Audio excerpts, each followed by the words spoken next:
Ladies and gentlemen, welcome back to OPTV's broadcast of the 1v1 Mech Mania pickup tournament live here on Saturday, July 11th, 2015. I'm your host, Steve, and I have had an awesome time so far. We have had nothing but great matches the whole way through. From pro dirt matches, and that's the way to dirt match. That last game was a perfect example of the right way to derp on there. Unbelievably awesome and OP. We've had great matches, head-to-head match. I mean, it's been a great tournament so far, and I just can't wait to see how this is going to keep going and how this is going to end. And I mean, it's just so much awesomeness in here, folks. On top of that, remember that we are going to be doing a Prime Cube raffle at the end of this tournament. So stick around because you're not going to want to miss out on that at all. Maor trying to do the damage and keep the neutrals alive until after the game starts. That is always a great strategy because if you destroy neutrals before the game starts, you do not get any XP points for them. So a lot of the more experienced players, their strategy is that they like to damage neutrals, but not kill them until after that go starts. Because at that point, that's when you gain the XP, and you can very quickly on some maps almost instantly level to 2 right at the game start, giving you a huge advantage over your opponent.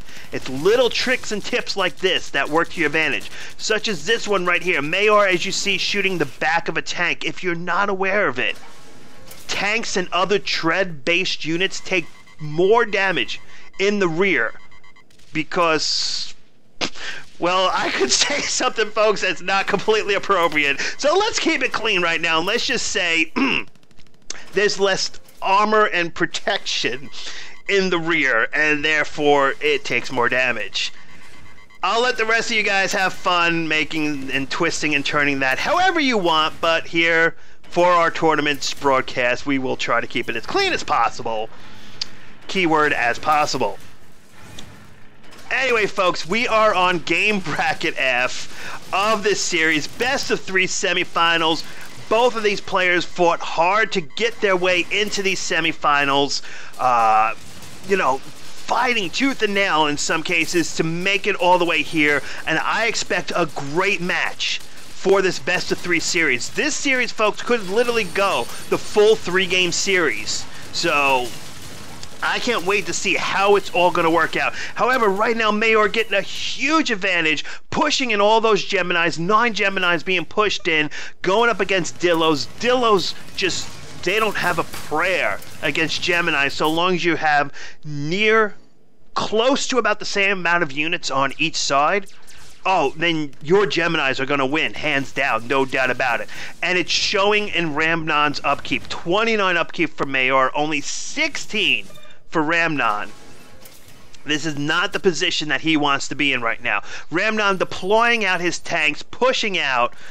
Since he grouped them all together, they're kind of all moving a little bit slower. It's good in a way, so they're staying together. We've got a roller in the lead, but folks, we've only got 2, 4, 5 Dillos, 1 Seeker, and a roller pushing in to this. On top of it, Maor did scout it. He did see it. He's got those stinky egg bombs that he's going to drop down, and Dillos, as you guys can see, are extremely susceptible to bombs. I mean, look at that, folks. Not a single Dillo even makes it. So in the end, all the tanks have to worry about is 1 roller, which will not even destroy a single unit. The last Dillo goes down, and suddenly Maor is in a commanding position. 36-12, nearly 3-to-1. Excuse me, it is a 3-to-1 upkeep advantage. Rambnon completely caught off guard, throwing a WTF up, probably not realizing how Maor did it all. Maybe he doesn't realize how weak Dillos are to bombs. And Maor is just controlling this battle, this map, this entire engagement right here. This is his game to throw. If he loses, he would have defeated himself here. There's no real most likely situation unfortunately, that Rambnon could pull out unless Maor makes a huge mistake. However, as we've seen it many times before, don't say it's over till it's over. Something could happen, something could twist and turn. Like Maor here, for example, he does not want to push into an undefended fortress. Instead, he decides to hop a few of his units up here, neutralize out this factory, leaving the other half of these units more available and susceptible to attack. Rambnon trying to take advantage of it, trying to destroy some units, but unfortunately its tanks not in a good position, and he's the one that's actually going to lose the tanks instead, something he cannot afford. He's trying to fight back into this. We've got less than a 2-to-1 upkeep advantage right now, but we've got 40 units out here for Maor, including 12 Geminis. Meanwhile, Rambnon's forces consist of 6 Stillos and 5 Geminis. Not the position you want to be in. Maor picking up the rest of his units, flying them in. Rambnon didn't lose that tank in the end. It came awfully close, but he does hang on to it. But now Maor has that foothold on the other side. He took this upper station here. This one is favored by experienced players because of the fact that once you launch out from here, you come straight down here, straight into the base, completely wide open. Now, what will truly separate an experienced player from a pro player will be an experienced player will just highlight these units, send them out on Y. The units will then just and group up right here. A pro player will actually draw a custom, what's called a V path, which is you make your own path that will come down here, come down here, come down here.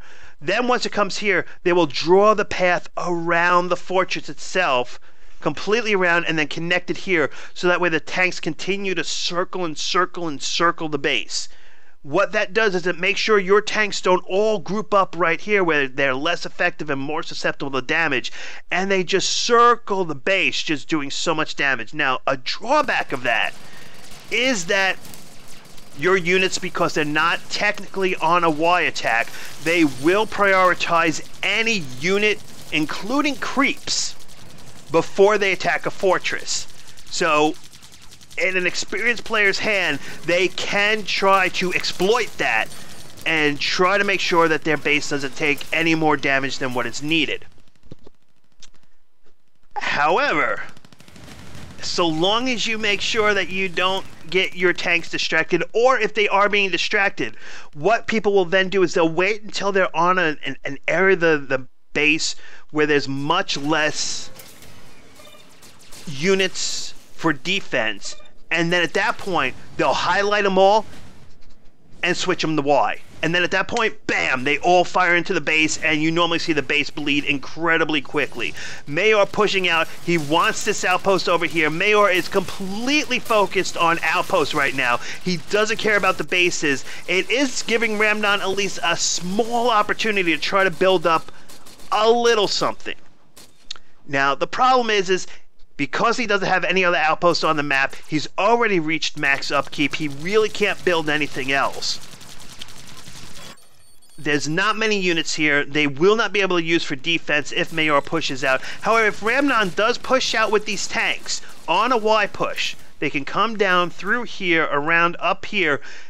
The fortress is undefended. So long as Rambnon pushes those units out and then keeps Maor distracted, where Maor does not realize that this is going on, maybe, and I'm stressing maybe, but maybe, his tanks can get close enough to the base that by the time Maor would respond, it could theoretically be too late.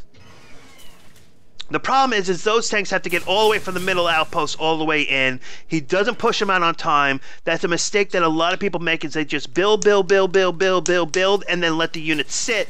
And then we wind up with this, where the opponent will push in with a far superior force. All your upkeep is now devoted right here to units that have no purpose. Even if he sends them out now, which I think he's about to do, there's no point.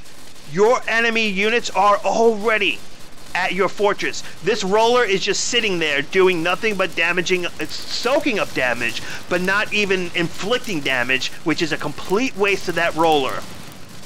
And Rambnon will try to do what he can, but with Maor being here, spreading his units around, building more tanks, ferrying them in, this looks like just an impossible battle for Rambnon to come back from. As you see, he did push out his units, but he waited too long. Just like what we saw in the last game, folks. If there's something that you might be learning from watching this tournament, it's the fact that don't wait. If you wait too long to push your units, it could be, well, too late. Anyways, folks, that was only game 1. This is a best-of-3 series. Rambnon has map choice for the next round. Can Rambnon come back and push this out to a 3-game series, or will Maor take it in a 2-game sweep? There's only one way to find out, and that's to keep watching right here on OPTV, your #1 source for AirMech in the world. All the hype, folks.